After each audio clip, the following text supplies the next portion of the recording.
ICQ Podcast episode 282, Android Control Rig.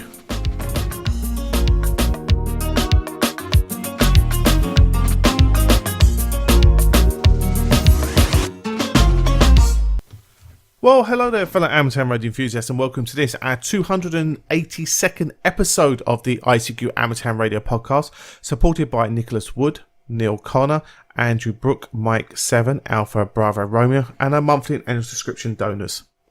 In this episode, Martin M1MRB is joined by Leslie, Golf 0 Charlie India Bravo, Matthew, Mike 0 November Juliet X-Ray, and Bill, November 3 Juliet India X-Ray, to discuss the latest amateur radio news. Myself, Colin M6BOY, rounds up the news in brief, and this episode's feature is a feature on Android Control Rig by Ed Durant DD5 Lima Papa. Well, as always, it's our donations that keep this show advert free, and as always, we'd like to thank our donors. So Andrew Brook, Mike 7 Alpha Bravo Romeo sent us a one-off donation saying, "Keep it up, lads." He's only had his M7 call sign for about 3 weeks, and Andrew, I think you're the first M7 ever to donate to the ICQ podcast as well, so thank you very much for that. Here's donation along with Nicholas Woods and Neil Connors and our subscription and annual donors to keep us advert free. So we would like you to consider us by visiting www.icqpodcast.com/donate, where anything you send our way is always greatly appreciated. Well, now we join Martin, Leslie, Matthew and Bill to discuss the latest amateur radio news, including a 93-year-old Morse tapper and changes for Austrian hams. Hope you enjoy.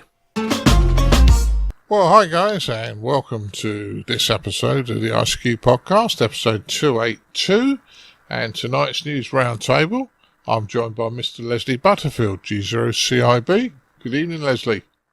Good evening, Martin. I got my cup of tea and something amateur radio related. I got a whisper bar as well. Right, I wasn't sure what you were going to say then, Leslie. I know what you always behave. When we're recording, yes. Oh dear. One day we can't tell some of your scientific experiments you've done with chocolate bars. Oh dear. Yeah. Never mind. Let's crack on, Martin. We will. I'm also joined by Mr. Matthew, sir, M0NJX. Hi, Matt. Hello, everybody, and welcome to the podcast. Yeah, great to have you. And across the pond from us, Mr. Bill Barnes, N3JIX. Hi, Bill. Hi, Martin. Hi, everybody. Good evening. Here again, and I don't have tea. I have coffee this afternoon or this evening. I'd let you into a secret, Bill. I've got a 3-month contract at the moment, and I'm playing with coffee machines every day of the week. Fresh ones. Oh, that sounds lovely. Hopefully they're not network attached. Oh, afraid not. But these ones actually have the beans, and you have grinders, and it's good coffee, Bill. But there you go. Well, just before we start... Martin, just before we start, I do recall that there is a very famous actor, film star, that does coffee adverts on the TV. And for you to take his part, the thought of it just winds me up in laughter. Yeah, I'm nowhere near as good looking, mate. I've got a face for radio. You've got a face for radio, haven't you? Yes. Yeah. Right. Yeah. Okay, let's carry on with that. Oh, I think so. Before we start, though, just an idea came up by Chris Howard, M0TCH. A number of us have got boring times over the Christmas period. December the 26th is Boxing Day in the UK, or St. Stephen's Day in other countries. If it's a holiday for you and you're bored and you're fed up looking at the same movies you've always watched every Christmas period, Chris suggested that maybe we all get together on network radio using Zello and have a chat. Now, at the moment, I don't have the full details, but if you're interested, have a look on Zello for ICQ Podcast and just ask to be added to the group if you want to join in, and we'll make an announcement on the next program what time we're going to do it. We'll try and make it a time where lots of the English-speaking population will be at a sensible time and not the middle of the night for you. And maybe get together and have a chat with some of us, and we'd be interested to hear what some of the listeners have got to say, and generally just have a chat. So if you're interested, go to Zello and certainly contact us, and I'll add you to the group. Moving on and starting our news stories, I think this is a nice one. 93-year-old World War II veteran still taps out the Morse code. This is Merle Taylor, VE1 VCI. What do you think, Matt? Well, she is impressive. She is a force to be reckoned with. I love the story of Merle. If you go to the news article, the online website, CBC News in Canada did a quick video of her looking very fit and full of vigor for a sprightly 93 years of age. And working, she's working Morse. She's been doing it for over 70 years now, 3 times a week, working the ham bands. I think it's wonderful. It's wonderful to see, the code still alive. What I did find interesting was, and I think we were talking about it before the recording, how I think the news represented or portrayed it as, someone still lingering or still holding on to this old form of communication, this Morse code. And I kind of played a little bit of a history story between when she was active in World War II as a 20-year-old Air Force trainee or trainer for pilots. And yet the reality is, of course, hams have been using Morse forever, and they still are, and it's very, very active. So I thought that was kind of an interesting play. But at heart, she's wonderful. Yeah, I agree with you. Leslie, what do you think? Good on her. What can I say? She's keeping active. She's keeping her brain active. She's keeping sharp. And people that do that live longer. Forget an amateur radio. So I'd put that to one side. That she's getting stuck in. She's doing things. She's keeping active, and that's the key. What can I say? Good on her. It's great. Yeah, I think so. And 93 is a good age. I hope I make it to 93. Bill, what's your thoughts?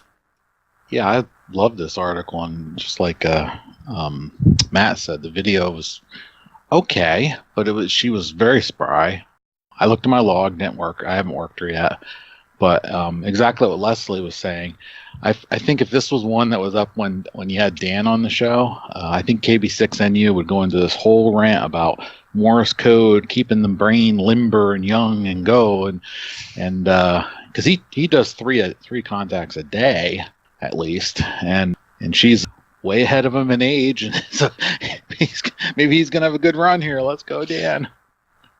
Yeah. Well, I think Dan gets a bit upset with me because Morse still puts me to sleep. I try and learn it, and I listen, and then I just drift off. I can't help it, I really can't. It's Go on, Leslie. I'm trying to find the right thing to say, but all I can do is just roll up laughing. No, it's true. It's true. I do. I get all focused, and I sit down, and I listen away. And within 5 minutes, I'm catching I'm counting the sheep, mate. I'm in the land of Nod. Can't help it. I just don't know why. But no, I do honestly believe that Morse is a very good mode.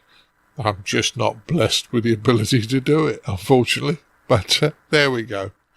But great one, Merle, and keep up the good work. Moving to our second news story. Musical waves detected in the Earth's magnetic field. Now, lots of bits and pieces. We're going to let Matt lead with this one again because, Matt, what do you think? Well, isn't it amazing that you heard of celestial bodies of music playing music, classical music?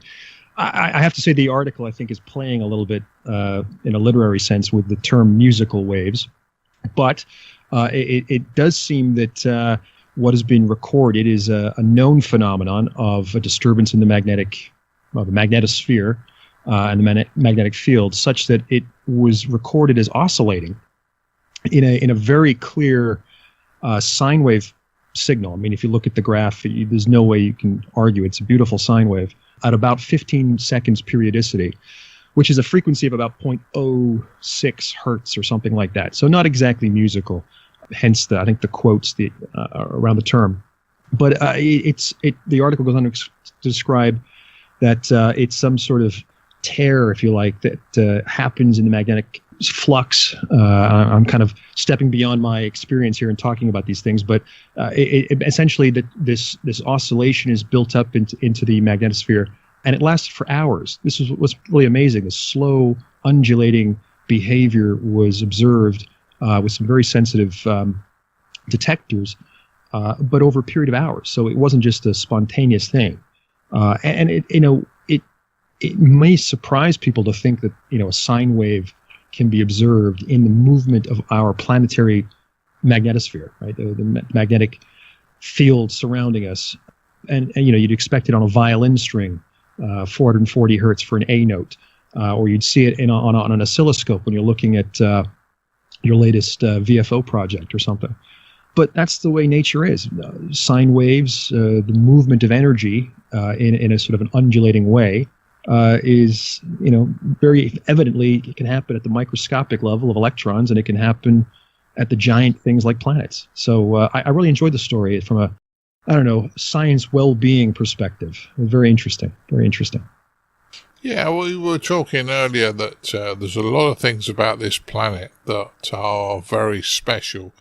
The radio waves on this planet wouldn't be absolutely any use. HF would be absolutely no use, say, on Mars, because it's just the way this planet's made up. But I do wonder whether we're actually now monitoring and got equipment that can monitor things, and maybe this has been around for a while. What do you think, Bill? Yeah, I really liked this article a lot. I spent quite a bit of time reading it. The pulsation continuous waves are classified into 5 types depending on their period. This is a quote from the article. The waves STAMIs recorded fall into the range of 15 to 45 seconds. That is pulsation continuous type 3. Researchers have found that pulsations continuous 3 waves sometimes flow around the Earth's magnetic field, causing a tearing instability in our planet's magnetic tail. That's just that little paragraph there. I'm like, just when I first read that, I went out and I was like searching on a whole bunch of terms that are in this, because the whole story about them measuring this stuff and figuring it out is incredibly fascinating.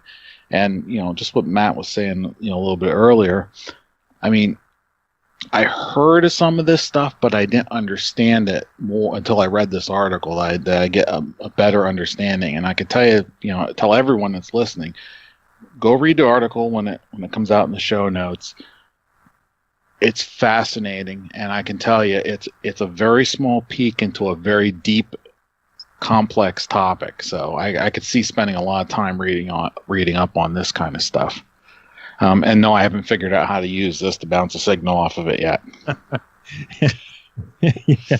But again, you raise the point that if you think you've got your rig set up, connected to the antenna, and you switch on the power, and you fill your dial, and you find someone, and you push the PTT, and you're talking to them, you kind of take for granted the enormous amount of physics and kind of luck, as we were talking earlier before the recording, that we're lucky to be in a planet that, okay, it has enough water, and it's got the right Goldilocks distance from the sun, and it's all this kind of things that happen, but also that we've got a molten core in the center of the planet, which is spinning around and generating a changing magnetic field, which is creating the magnetosphere behavior.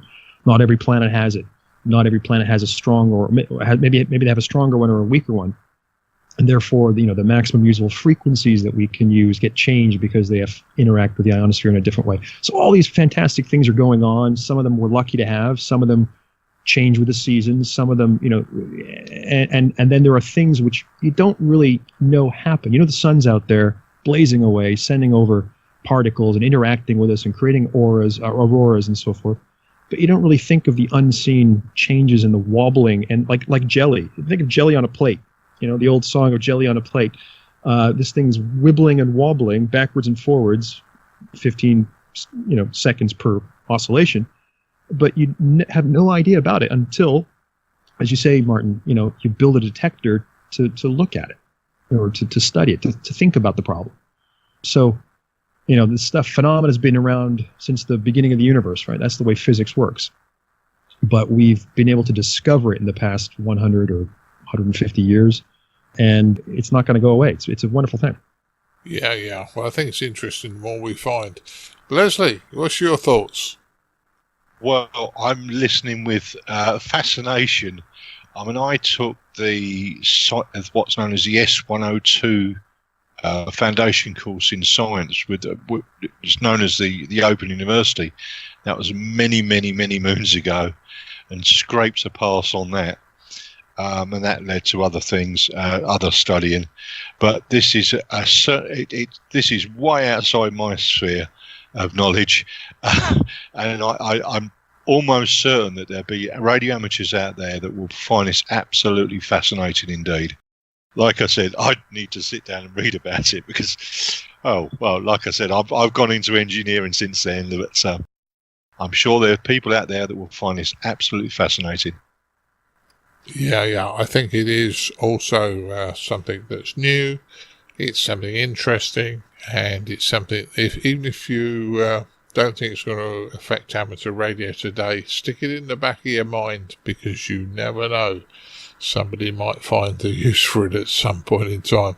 But it's interesting to know how our planet works as well. So, good news. Moving on to our next news story. This may, and I say may, cause a bit of problems. The Austrian amateur radio regulator has announced changes. And the changes, we only have an English translation of a small part of it, which potentially has all of the bullet points that would turn somebody off. But we don't know, because we can't read German, and unfortunately we don't have Ed with us tonight. Maybe I should have asked Ed to join us, but we don't have Ed with us tonight. But this new Austrian Telecommunications Act in relation to amateur radio is talking about all sorts of changes. Leslie, do you want to go first on this one? Yeah, okay. It's not unusual for radio regulations to change every now and again. We've had it in this country. Do you remember when we had the guidance notes comes out, and we've had changes in our regulations? So that in itself, and the National Society of whatever country it is, I mean, this one's Austria, I'm sure they're on the ball and are fighting the radio amateurs' cause. I'm absolutely certain of that.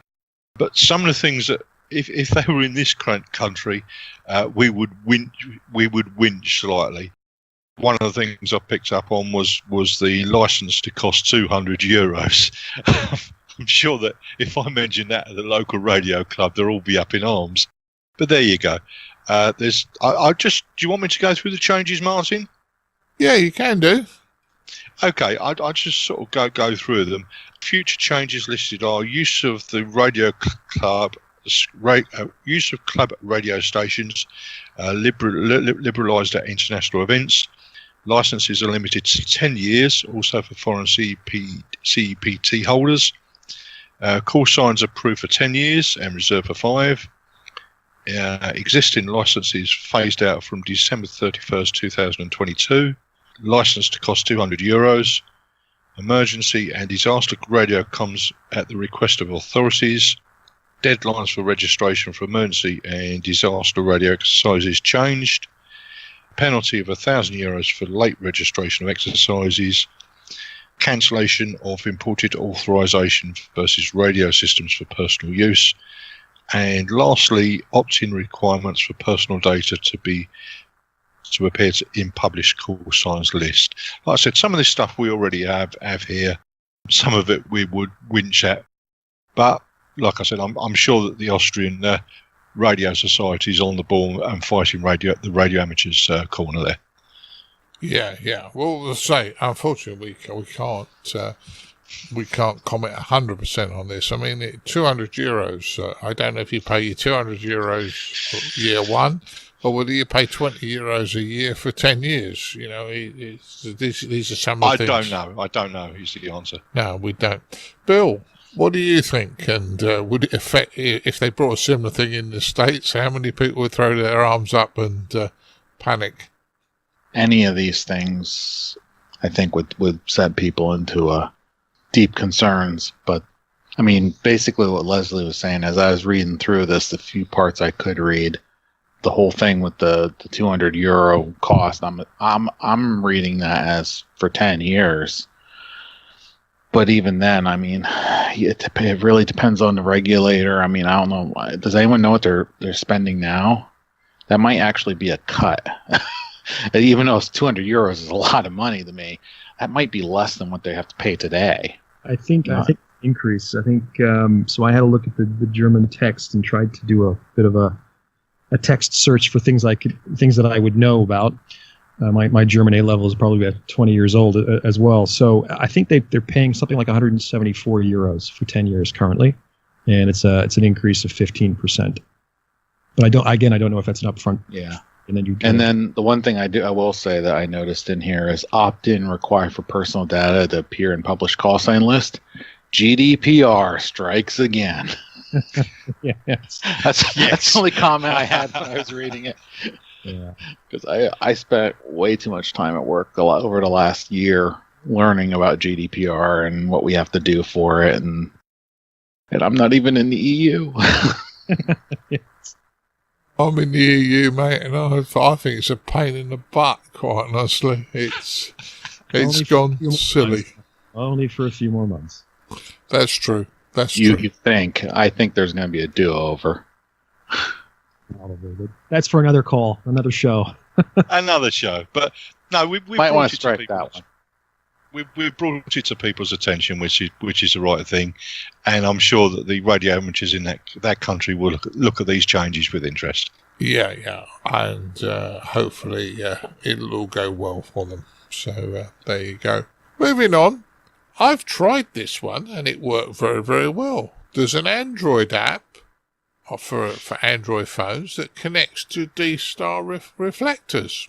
David, PA7LIM, has produced this Android app called Peanut, and what you do is you download the app, you install it, and away you go. You obviously have to register with him so he knows that you are a registered amateur, and then he sends you a code, and you're in. And I'm sorry I'm hogging it a little bit, boys, but I connected Saturday morning with my phone just to have a listen. Instantly, S55G Mike in Slovenia. I had a quick chat with him, and at the end of that chat, Kelvin, N9KO from the Chicago area, called me back. So, kind of, I know it's technically not real radio, as people keep telling me, but it was amateur radio content being spoken about, call signs were used, and we were going through a D-Star reflector somewhere. So potentially we were going out over the air on a repeater. What do you think, Bill? I haven't given this one a shot, but I did read it when you sent the notes out. Very fascinating concept, and I think we're going to see a lot more of this over the next few years. I'm expecting somebody to do something. We got one for D-Star. I'm expecting somebody to do one for maybe the Yaesu stuff. What's that? System Fusion. Maybe somebody will do one for DMR. They seem to be the three most popular digital radio modes. So I expect to see some more of this. It's interesting concept in general.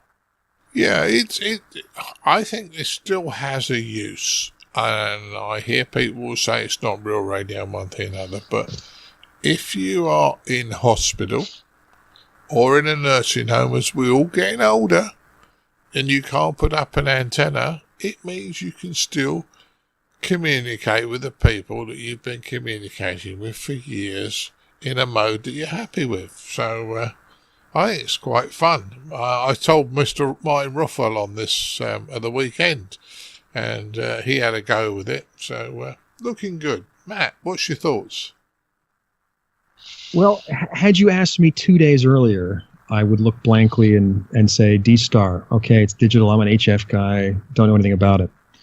As it happens, I was talking with a fellow ham who works with me in my office.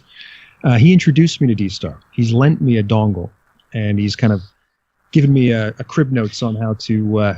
Hang on, I see he's chucked this fishing line, and he's just slowly reeling you in. I can see the scenario. I think it's something like that. I think I've been shanghaied or press ganged into. I'm not exactly sure what I'm getting into, but so he lent me the dongle. He talked me through. He gave me a cheat sheet on downloading some software. I registered my call at this server.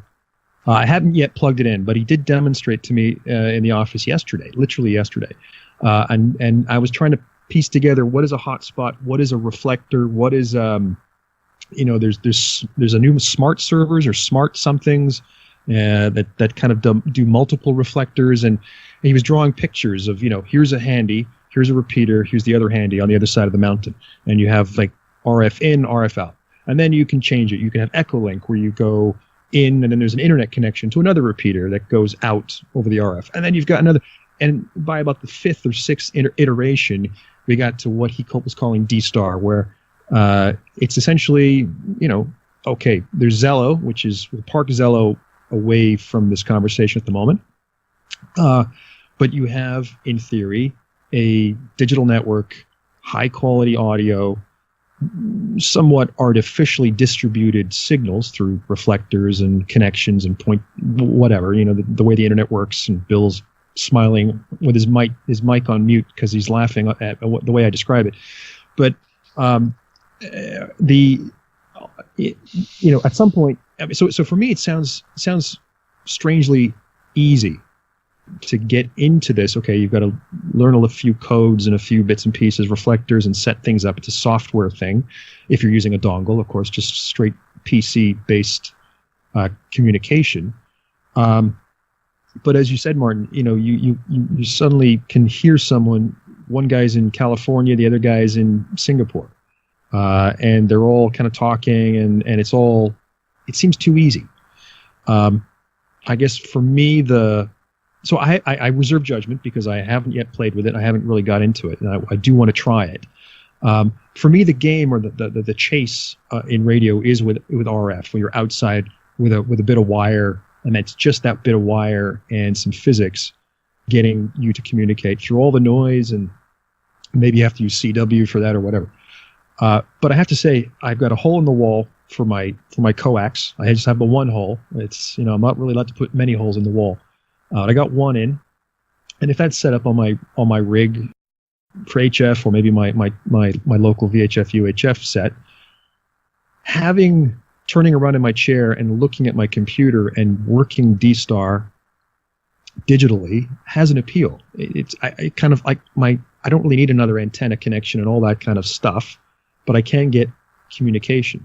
And if I wanted to do a sked where we're doing real radio, I'm sorry to use that phrase, but in my mind at this point, using RF, shall we say, I can communicate with the other guy or girl through D-Star digitally, like a Skype call or like a radio call or some, digital mode, get it all lined up, and then communicate, trying to get that, communication through RF to work. And if it's not working, go back and explain to him what's changing. I'll change the antenna. I'll do this. I'll do that. And so it's, for me, a supplement to the radio hobby. It's a bit more computer programming, and the effort changes from designing circuits and building equipment and antenna tuning to writing code and little apps and modding things from Android so it works with a server, which could be whatever. I don't know. So this may sound like a bit of a rant, but it's I'm trying to adjust from. It feels like I'm trying to go from imperial units to metric units. I'm kind of doing that conversion in my head. I'm still counting. So what is that in old money? I'm still trying to work that out. But there you go. Yeah, I know what you mean, Matt. I think it has a place. It's not a be all and end all. Let's be brutally honest about it. It's another way of communicating. Leslie, you've had a UK license longer than Matt and I. What's your thoughts? Oh, I'm chuckling in the background then. I mean, I can show you articles that said that the amateur radio hobby is going to die, and it's no longer real radio because they're bringing out single sideband. But look, the hobby changes. I mean, I've been messing around with some bits and pieces with Whisper, downloading the app to do it. I've got Echo Link on my phone, and you're right, they're just another aspects to the hobby. I mean, if we were to stand in front of a lecture room listening to this stuff, we would just fall asleep. But we're not. We're experimenting, and we go, oh yeah, well that works, and this doesn't work. And doing it the app way, some of them actually cost nothing at all, and some cost a nominal about £2. So it's not expensive to actually try and experiment with these things. I did look at the app, and I found it on. It took me about a few moments to find. Let me just dig it up. Yeah, that's it. It's actually called Peanut for Ham Amateurs by David. I can't pronounce his name. Grotchin Dorst. I apologise if I've got his name wrong, but it literally took me about 30 seconds to find it. And it says on it early release, and it's actually on Google Play. So, look, it's just another thing for people to experiment and to play with. And that's the way I look at it. Yeah, I agree with you totally, Leslie. Agree with you totally. It's another option that we can be involved with. And it has advantages. If you want to talk to your mates when you're abroad, it's a VoIP system effectively. But you want to talk to your mates abroad, or if you're in hospital, if you're in the States in an where you've got antenna restrictions, or anywhere in the world there's antenna restrictions, it's options. It's another option that keeps you abreast of what's happening in the real world. Now, it might mean that you go out and portable and work HF, but you still got connections other times, I would suggest. As Praro said, it keeps the little brain cells active. Certainly does. Certainly does. And it's something I don't think it's going to go away. That's the. Yeah. I think I've got the quote slightly wrong there, but hey, you know what I mean. I do. Hey, Martin. Yeah. If I may, since Edmund was unable to join us this evening, may I channel my inner Edmund?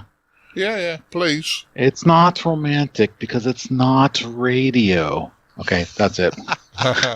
Now, Edmund unfortunately couldn't make it tonight, but I'm sure Edmund will be going, no, it's not real radio. But he's right. In some ways he's right. It's one of those things. You're both right. Yeah. That's the great part about this. Yeah. It's an option for people in specific situations. But yes, it's not the magic of radio on your end, but probably on the far end where these reflectors are. They're bouncing out through RF. We like playing. That's what we do. And that's the gray zone for me. Because it's sort of like I might be using it entirely through a dongle, entirely web-based, and maybe there's RF somewhere in the chain, right? So I use my call sign, I'm licensed, I should be using it, and so forth. But I think as this goes on more and more and more, there'll probably be, dedicated non-RF paths between various reflectors or sites or iterations of these things. Does it then? It just becomes like internet radio, right? I think so in some ways, but look, as Leslie said, the hobby's moving on. If Armstrong hadn't have invented the super hat, receiver, we'd still be using TRF sets. The fact now everything's moving towards software-defined radios, and the super hat is getting close to being killed off. The hobby's moving on. The there will be a certain amount of RF in amongst it somewhere. But I said a long time ago to Don Beatty, when he came to the club once and did a presentation, he was the RSGB president at the time, I believe, and I said, we got the wrong title, amateur radio. Should it be amateur communications? Because we are communicating digitally, we're sending slow scan TV, we're doing all these other bits and pieces. And to take our hobby into the 21st century, should we be calling it amateur communications? And he got very upset, but I think it's still valid, and it's just two people's different points of view. All right, moving on. Our last news story. December is often used as YOTA month, and 2018 this year is no exception. The Youth on the Air scheme is happening throughout the world. The Radio Society out in South Africa has put out information. The RSGB has. But guys, what do you think about working all of these youngsters that will be on throughout the month of December? Leslie, go first. Oh, contesting. Well, contesting is a bit like Marmite. You either like it or hate it. I'm not keen on contests. I'm going to put my hand up to that. But do I think it's good that youngsters are actually getting up on the air, using the bands, and getting activity on the bands? I think that's great. And I'm watching my soapbox as I'm stepping on it now. So the only thing I'm going to say is they're creating activity on the bands, and that's a good thing. Well, it ain't all only contesting, Leslie, because the clubs in the UK, the call sign is going to move. The UK call sign is going to move around the different clubs. And I think it's special events and youth in those clubs or youth events that are being covered. So I think it's a good thing. Indeed, indeed. Okay. So, Bill, what's your thoughts on this one? I always look forward to any kind of youth on the air activity months. Last one was what, August, when they had Youth on the Air in South Africa, the actual event where everyone came there. Unfortunately, the bands didn't cooperate when I was able to get on, so I didn't actually work any of the YOTA stations. But maybe we'll get some here in December. I always like to, you guys aren't contesters, but I kind of am. I'm not a contester, but I play one on TV, and.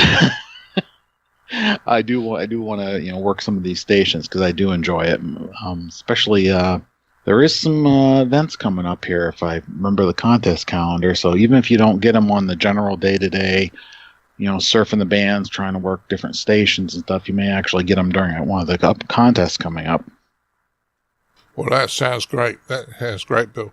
So Matt, this one's for you. This is going to be real radio. None of this digital stuff, mate. This is real radio for you. Fat radio, baby. So actually, it's interesting. I've never worked South Africa, so if there's going to be some focus on the bands, then I will definitely make the effort. In fact, over the Christmas holidays, the last part of December, I'll be in Spain, which is a little further south, and hopefully taking my rig with me, a little portable rig. Maybe doing some SOTA activations, but I think maybe if it's a little closer, a little easier, maybe the skip distance or whatever is better from southeastern Spain. But I'll definitely try and work them. Again, it's important that having a structured youth program and encouraging it. It's a global thing, and people can it's down in South Africa. That's great, but let's remember that they are new to the hobby. They may be inexperienced. Let's not run them over with bad protocol or bad operating. They're working, cut them some slack a little bit. But at the same time, if you hear them, please encourage them, celebrate them, make them feel like they're participating and learning about a new hobby, which is both welcoming. It can be technically challenging, encouraging.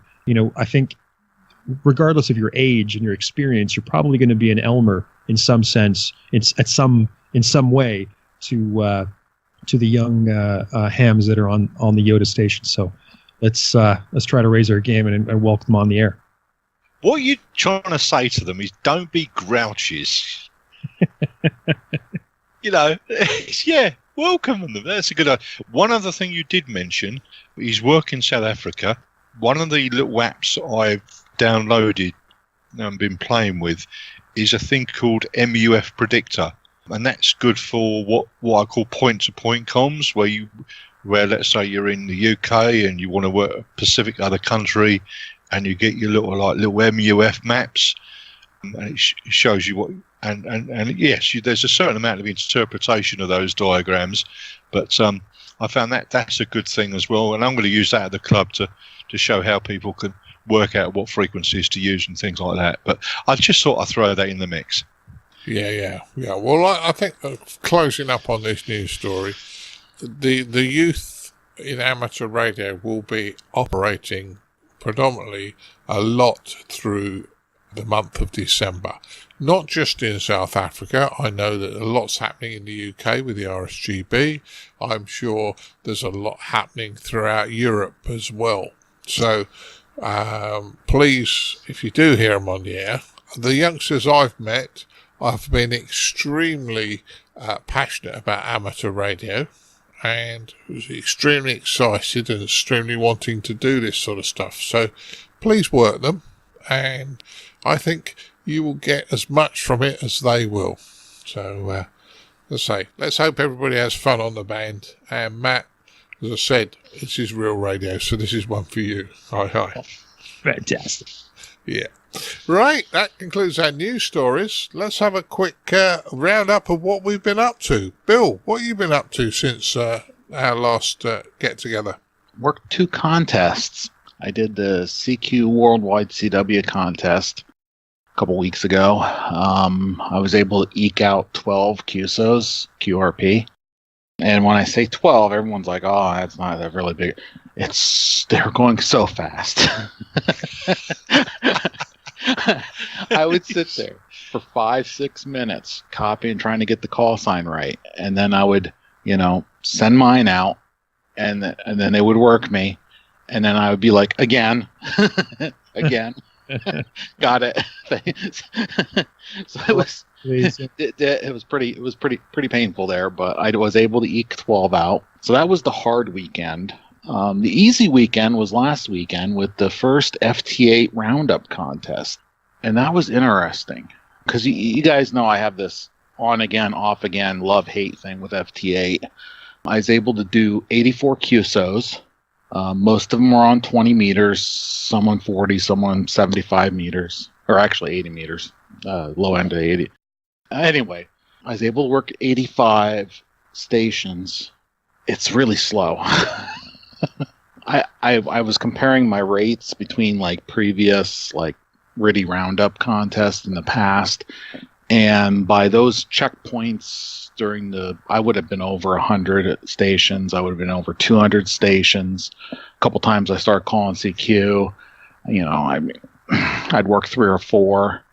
And I think there was a lot of operators on. I don't, because that was one thing that I got back from the email reflector when I said, yeah, I really didn't get that many contacts like I expected. And they're like, well, more people are on for the RTTY roundup. And I'm like, there was signals packed in there pretty good. It was pretty busy.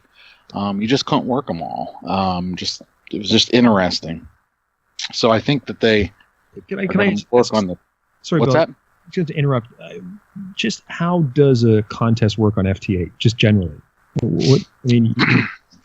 I thought it was such a structured, templated QSO, and its timing. Yeah, it should be perfect, actually. The RC5 of the 2.0 version of WSJTX had the contest mode set up, so you go in and you change your default mode from default FT8 to contest mode. And then I had to load in a special set of frequencies because everybody decided to not use the standard frequencies for the roundup. And so it would actually send out CQ roundup, CQ RU, my call sign, and my grid. A station would come back with a signal report. So it'd be like, for instance, 529 Georgia. Okay, and I'd reply back, 559 Pennsylvania. So that part went well. Roger, 73, move on to the next one. The actual mechanics of the program dealing with the sending of the exchanges was perfect. I had a few decode issues that, were weird, but I'm just assuming that was because the bands kind of got weird there for a little bit. But the program itself appeared to work flawless. Then what I did on the back end is I had them send all those log information. Instead of logging inside WWII, I sent it to N1MM. So that's what actually logged for me and did the scoring and generated the Cabrillo file and gave me my nice little summary that I pasted in my little notepad here so I could, rattle off what it was. And like I said, that part worked fine. It's just that every transmission is, 13 seconds out of a 15-second transmission. So the best rate you could get was like on perfect conditions was like 45 seconds. I'm just used to, even with the PSK, 63 contacts or the RIDI contacts, I feel like I was banging out more stations per minute. So like I said, this is the first time this has ever been tried. And I spent a little time on it because I wanted to see how it was going to work.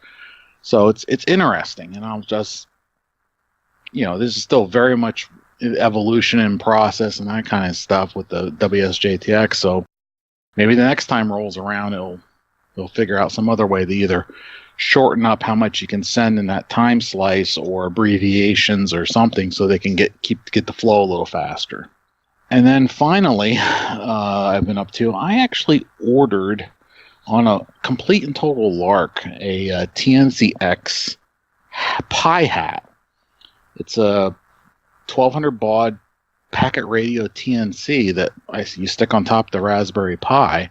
So I built the thing together the other weekend, and I actually connected to some local packet nodes on 2 meters for the first time since like 1995. So that was kind of trippy. Packet radio apparently has made a resurgence in the area, with some of the repeater clubs have switched over to doing packet nodes and stuff, and so packet's back in vogue now. It's back in fashion, like everything else. So now I'm fashionable again. Isn't that great, guys? As you speak, I'm rushing down the road to buy a pair of cords just when they're back in fashion. I like the way you think, Leslie. So that was kind of neat, and I definitely need to get a 2 meter aerial back outside again, because running an antenna out of the window just doesn't cut it long term. But it worked. So I've been busy for quite a few weeks with stuff. That's interesting, Bill. I probably need to go and find my TNC if it's all happening again. Leslie, what have you been up to? Oh, what can I say? Well, I was with the ICQ podcast team, as you know, on HMS Belfast a couple of weeks back, and I got some cracking photographs of yourselves up there. What else was there? I purchased off eBay a G3LIV traveller data interface, and it was quite right in the instructions. It says read the instructions, and it did drive me up the wall initially.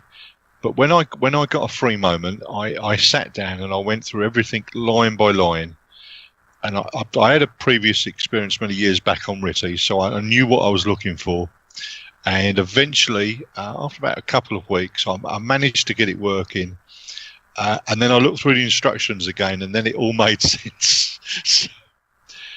But yeah, it's a nice little thing, and that was up and working on RITI. We had it working on RITI at the club, which I'm very, very pleased with indeed now. The other thing we're up and running on is Whisper. Went and got one of these little Whisper-like classics, and I've just fired it up, and I've let it be running all day, and I'm just playing with Whisper. So hey, that's what I'm doing. It's good fun. It's that's what's been happening at this location. Yeah, sounds good, mate. So I'm glad you're enjoying yourself. Matt, what have you been playing with recently? Well, as Leslie mentioned, I went to the Belfast, what was it, 2 or 3 weeks ago, and had a lovely time. A lot of the public there, CW, Morse code certificates for the kids and stuff. It's always great. In terms of radio-related equipment, I think I mentioned it in maybe the last podcast. I'm going to try to build an RF power meter, simple RF power meter using the ubiquitous analog device 8307 chip, which is a logarithmic amplifier. I'm not reinventing the wheel. There's plenty of schematics out there that talk about this. In fact, I'm told, I haven't received my copy yet, but the Radcom December issue has an article about this exact chip in a schematic as an RF power meter. But my attempt is coming along nicely. So I've got the boards designed and etched. I do those at home, and buying the hardware in the box and so forth and putting it together. A couple of things I needed. I didn't have a decent dummy load, and so I was looking for a nice one. I had a small, like a QRP one, but at the recent local radio fair at the Cat's Bazaar here in sort of South London a couple of weekends ago, I scored a very nice Bird Tourmaline dummy load watt meter. So I've been trying to coax that back to life. The dummy load itself is fine. It's an oil-filled 150 watt load, like a kind of a finned radiator type load. It comes with a meter on the front, and it was missing the crystal diode, the pin diode. So I've been experimenting with a couple of replacements to get the meter working, and I've taken the plunge and picked up one off eBay to try that. It definitely seems that the diode you use impacts greatly the way the meter reflects to show the power. So that's a little project ongoing. I picked up an attenuator, a classic HP attenuator, a 355D. It's a 120 dB attenuator off eBay. Again, to be able to articulate in dBms, 10 dB, minus 30, minus 40, minus 50, whatever it is, towards calibrating and playing with RF power measurements. A little bit of local VHF here from the shack. The weather's not been great, it's been a little bit crappy. Not as much snow as Bill's had, I know, in Pennsylvania, but cold enough to dissuade me from playing with wire antennas in the backyard, which is a shame because I have to sort out my portable gear for Spain and Christmas coming up in the next couple of weeks. I do have a copy of the Soda Beams Link Dipole, which was a club project that the Sutton and Cheam guys, we kind of bought a job lot of these dipoles, and I still have to trim mine. And I was going to buy a pole to put it up and do so, one of these telescopic fiberglass poles. I still have to make that purchase. So I think I'm going through the Christmas rush to get things packed and ready in about 2 weeks or 2 more weekends before I travel. So I want to get my station ready to take down, and maybe, hopefully, timings and things working out, do some nice SOTA activations from the Benidorm region of Alicante in southeastern Spain. I think that's broadly it. I mean, trying to do a bit of CW, listening to the bands. I think I'm sure, Bill, if you've had 12 QSOs in the recent contest, you certainly outstripped me in terms of competency. I'm still listening and trying to go for those fast stations, but you just have to listen and listen and listen and listen and get that call. So it's one small advantage of listening to Morse code is it's such a templated CQ call. They hammer it out over and over and over again. Well, that's good practice. So a little bit of practical building, a little bit of radio, a little bit of the Belfast. It's nice. It's been a nice month for me. That's good news. That's good news. Well, all in all, I think you've done a lot more than me, guys. I must admit, most of mine has been fairly similar. I won't leg you too long. I went to HMS Belfast with Leslie, Chris, and Matthew. And Tim was along there with us as well. The next day we went to the Cat's Bazaar. Colin fitted me up by sticking a video of me drawing the raffle at the Cat's Bazaar. I got asked to draw the raffle, which was quite strange, but we did that, so that happened. I mentioned Peanut, the D-Star application, been playing with that a little bit. Network Radio and Zello, potentially we're offering a Boxing Day get-together For those of you who've had Zello and it created problems on your device, there have been about 3 or 4 upgrades. So even I was talking to Martin Rothwell the other day, and he had a lot of problems on his phone. He's just put a new version on, and it works fine. So have been a few problems there. I've installed my new Shack computer, and that's almost doing what I want it to do. So that's good news. And had a few contacts via C4FM fusion from the car into the States while I've been driving backwards and forwards. We've had the reflector set up and it's gone through. So mainly my operating from the car. But apart from that, it's been quite quiet because I've just started a new job. So I'm having to work for a living again. Hi. Okay, so I'd like to thank each and every one of you for joining us tonight. It's been great fun, as always. I'd like to thank Mr. Leslie Butterfield G0CIB. Thanks, Martin. It's been a blast. Yeah, it was enjoyable, and you behaved yourself tonight. Very much. I always behave, Martin. Yeah, no problems. I'd like to thank Matthew Nassau, M0MJX. Thanks, Matt. Oh, it's always a pleasure to be here. Thanks for having me. Yeah, and hopefully the guys will work here when you're down in Spain. You'll be EA/M0NJX, I believe. Yeah, I'll probably be working portable holiday style. So listen out for me on, I guess 20 meters and 40 meters probably is practical. Maybe 17. Yeah, that'll be good. And I'd like to thank Mr. Bill Barnes, N3JX, for joining us tonight. Thanks, Bill. Yes, thank you for inviting me again. And Matt, don't forget about the 17. And there was a nice 15-meter opening to Europe the other day. Heard quite a few EA stations.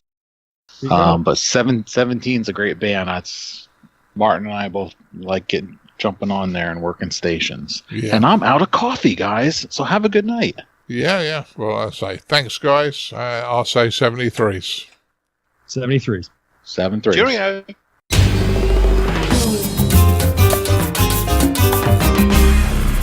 The ICQ Amateur Ham Radio Podcast, serving the amateur ham radio community fortnightly since 2008. Now it's time to have a look at the news in brief with me, Colin M6BOY. Great end of year news for Turkey as they're getting 2 new allocations. The first is the new WRC 15 60 meter secondary allocation between 5351.5 and 5366.5 kilowatts. They're going to be allowed to use a power limit of 15 watts EIRP across all modes. They've also been allocated a 6 meter allocation between 50 to 52 megahertz. All modes are being allowed with a power limit of 75 watts. So we'll put a link to this on the ICQ podcast website, and you can find out more information in relation to Turkey getting more access to the bands. From the 1st of January 2019, the Canadian National Parks on the Air event is to take place. This is an annual event, and volunteers across Canada are operating remotely to bring their national parks on the air. This is replicating the event that started in 2016. The Radio Amateurs of Canada National Society has announced its support for this event, and there are currently 48 national parks and 171 national historical sites across Canada which can potentially be activated, and chasers of course are needed to activate and work those sites from there. So as always, guys, we'll put information on the ICQpodcast.com website, and hopefully it's something that you guys might find interesting to do just after your end of year holidays. And we wrap up here with the news that AMSAT has designated the ExseedSat CubeSat launched earlier this month on the Falcon 9 vehicle as VUSat-Oscar 96 or VO 96. ExseedSat was built by a team of Indian radio amateurs, and I say that team has put initial telemetry that's been available around the world, and it has a download link of 145.9 megahertz for the FM repeater, with a CTCS tone of 6-7 megahertz. Plus also digi repeaters, etc. as well. So as always, as I say, all the technical details online for you, and hopefully something there for you of interest. We'll now head over to our features this episode. First by Ed Durant, DD5 Leon Papa on Android app control, and second is our interview with Andy Bryers, Golf 0 Kilo Zulu Tango, where we met him at the Cats Bazaar. Hope you enjoy.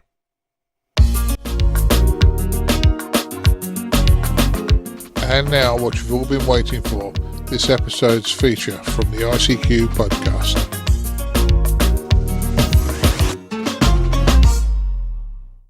In addition to 80 of ICQ podcast, Martin covered remote control of your rig from a PC. This is possible with most modern rigs and can have various advantages. What if we took this to the next level and allowed you to control your rig from your computer you always have with you in your pocket, your smartphone? There are a couple of commercial solutions around, but these require additional hardware and can be quite expensive. An Android app called PocketRxTx has been around for about 5 years now. I saw it several years ago when it could control a Yaesu FT817ND via Bluetooth. In the last few years, though, the author, Dan Toma, YO3GGX from Bucharest in Romania, has expanded its capabilities a lot, and this Android app that comes as a free version with adverts or as a pro version for €4 or dollars now can control rigs via one of 3 methods. The Bluetooth option is still present, but added to that is the use of a USB connection, using just a USB cable for the rigs with the built-in USB controllers, or via an interface box or cable, such as those from West Mountain Radio in the US or the Radio Arena cables from Scotland. The phone simply needs to see a USB interface for a USB controller it recognises, and it can then send cat controls from the app to tell the rig to do things, in the same way as Martin described in his feature. The third connection option is the one that makes PocketRxTx really special. It can control from the phone without cables over your local area network, Wi-Fi, or from anywhere that you can get internet access. It does this with the use of a free Java server program called Jarek, which is also written and supported by Dan. Your phone talks through the network to this program and then in turn via a USB cable to the rig. In effect, the Jarek program is a USB sharing server. Being written in Java, this program works on a Windows, Linux or Mac PC. There's even a command line version that runs on Raspberry Pis. OK, this needs a PC of some sort connected to the rig and turned on, so that you can access it from on the road. You don't want to leave a PC or even a Raspberry Pi turned on in your shack? How about an old smartphone then? Dan has also produced a version of Jarek that runs on Android phones, called Darek, with the D significantly standing for Droid. This USB server program works the same as Jarek. Well, it's okay to control, tune, etc. your rig, but when you're away from the shack, you also want to listen to the radio and transmit back audio through it. Many other solutions use an extra service like Skype to carry the two-way audio. This PocketRxTx network solution incorporates audio with the CAT commands, using TCP for one and UDP for the other, so no extra link is needed. After all, Jarek stands for Java Audio and Remote Control. To see a demonstration of the app, go to Tom W5KUB's website, where he video interviewed Dan a couple of months ago. If you try the free version of the Android app and something doesn't work, Dan has asked me to ask all of you not to give a bad review, rather contact Dan and he will try to help you sort out what is wrong. If you want to help the further development of PocketRxTx, go to Dan's website yo3ggx.ro, where you can download the latest experimental version to test, as well as to join the forum to work with the rest of the community. You'll also see lots of other interesting amateur radio projects on Dan's site. If you want to help Dan financially on any of his projects, there is also a PayPal donate button there. If your rig is not currently listed as supported by PocketRxTx, also please contact Dan to see what might be possible. Dan's website is in English, as is all correspondence with him. The day of remote stations being the luxury of the big stations with lots of money are limited by software like PocketRxTx. I'm certainly having lots of fun with the app, and the support from Dan is second to none. So give it a try. This is Ed, DD5LP. Well, on the ICQ podcast, we've been talking about coming to the Cats Bazaar for the last 6 to 8 weeks, and we've always been here. And today I'm joined by Mr. Andy Bryers, who's one of the organisers. Andy, how's it going? It's going very well, thank you. Yes, thank you. I'm a little bit less stressed than I was when I started. Yeah. I should imagine it is. And you and Stuart this morning, there was a little bit of stress there, but it always is to get things going. But I think it's been very, very successful. I certainly know there's been a lot of people from all over the south of England come here today, and it's gone very well, in my opinion. Yes, it has, and we get lots of traders that come from far afield as well that support us every year.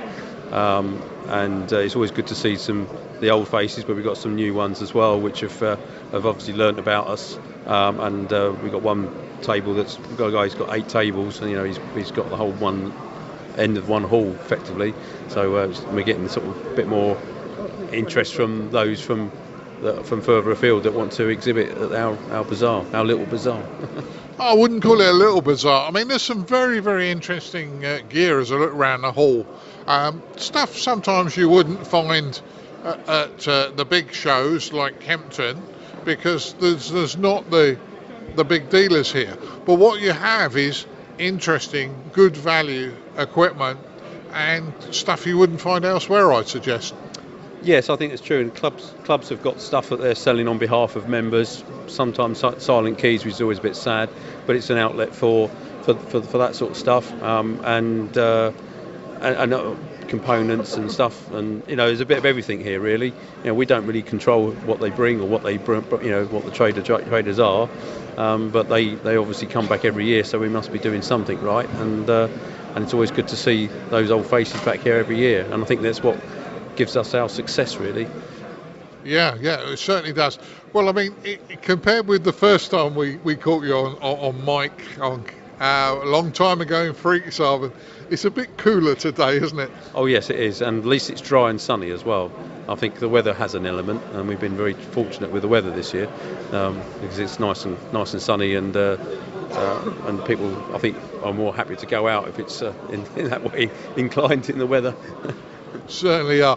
And looking around the hall, I mean, the nice thing about today is there's good bargains all the time, but we're not rammed into a hall where it's so tight you're struggling to get round, which is a great advantage over where you used to be years ago. And we love going there, but you were sort of almost brushing by people all the time, weren't you? Yes, the very first Scout Hall, well, my memory of the Scout Hall in Coulsdon, it was very compact, and then we moved to another location because we were forced to move.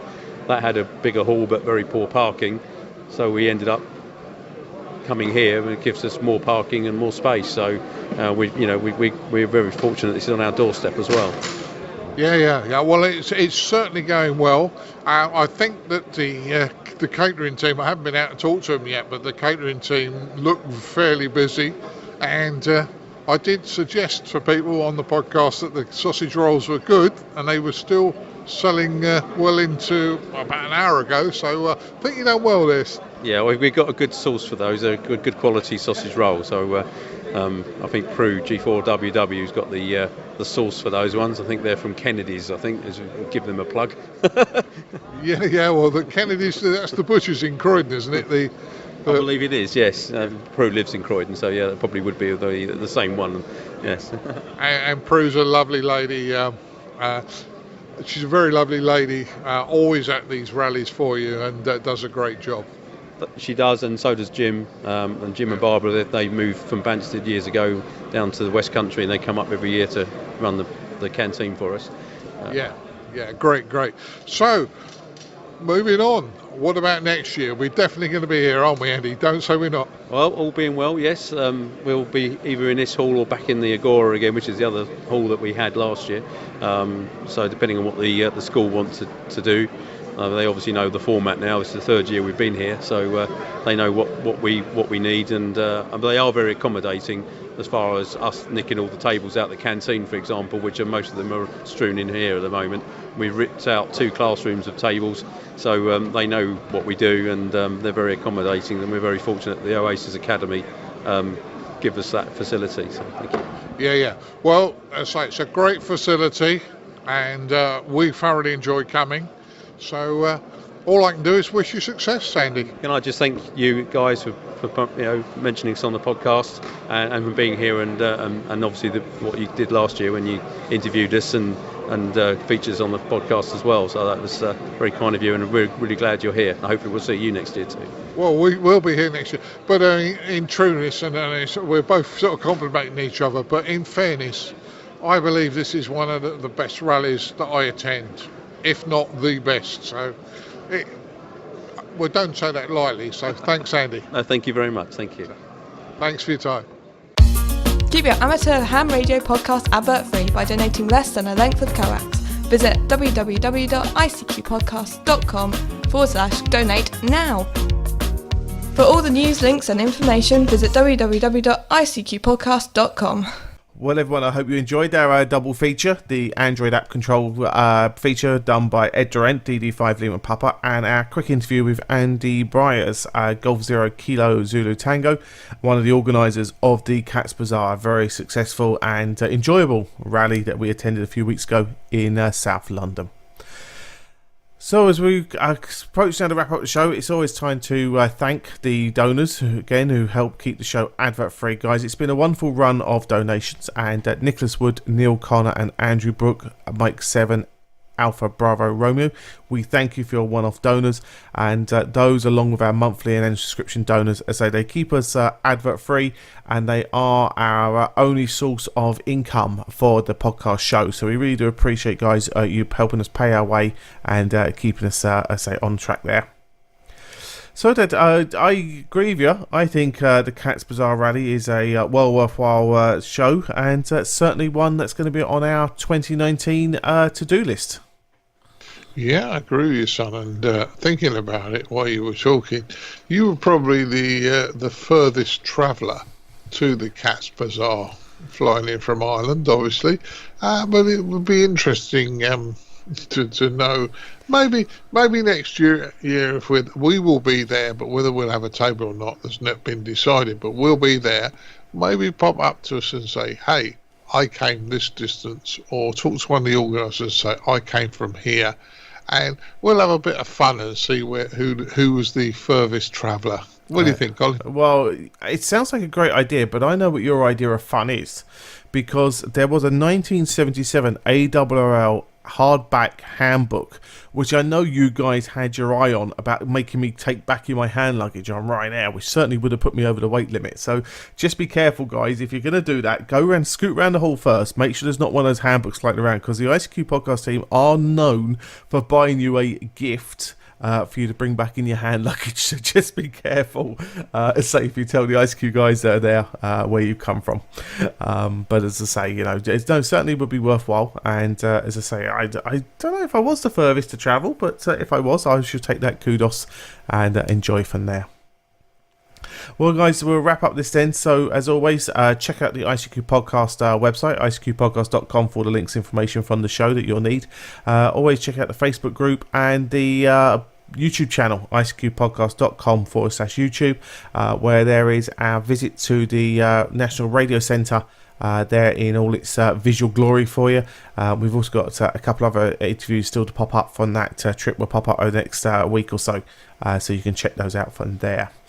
Thanks to this episode's roundtable contributors: Leslie, Golf 0 Charlie India Bravo, Matthew, Mike 0 November Juliet X-Ray, and Bill, November 3 Juliet India X-Ray, for taking part in the news roundtable. Thanks a lot, guys, for taking part there. And just running through the tick list here and making sure we got everything covered. I think we have, apart from obviously switching on the the kettle and making a cup of tea. Yeah, I'm going to do that in a second, Colin, but what I mentioned at the beginning of the podcast is, if you want to do this, guys, we are talking about doing a Zello meetup sometime over the Christmas period. Won't be Christmas Day. I'm not that brave, but no, for all of you.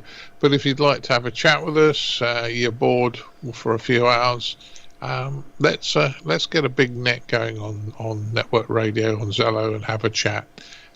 More information will either come out in the subscribers email or on the next program, not next podcast. So looking forward to that. Right, let me go and make that lovely Mrs. B a cup of tea for when she gets in from work. The chocolate biscuit's been arranged, and we'll be happy to see her, Colin. Exactly, we sure will. And more importantly, we'll be happy to catch up with you guys in a fortnight's time. 73's all. Yes, 73.